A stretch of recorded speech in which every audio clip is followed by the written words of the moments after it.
Janet Lancaster, and today I'm coming to you from a very special place. And by looking in the background, you might think that I'm standing at the Grand Canyon in Arizona, but actually I'm not. I'm coming to you from the island of Kauai in the state of Hawaii.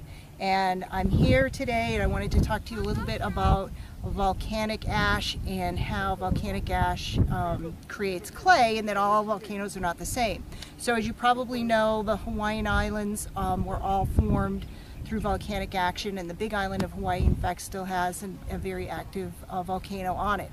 Kauai is the oldest of the Hawaiian Islands, and you can see by looking at the background as the camera pans, you'll see a lot of red in the mountainsides, and this was all created by volcano. And then over about 4 million years, this particular canyon was formed, and it, through wind erosion and water erosion, is what created this awesome, beautiful canyon.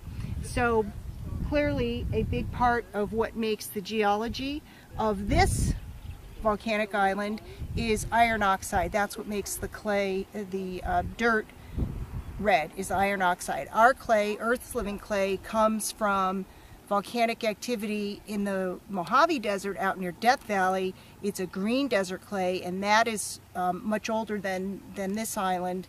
That clay was formed about between 45 and 65 million years ago or so.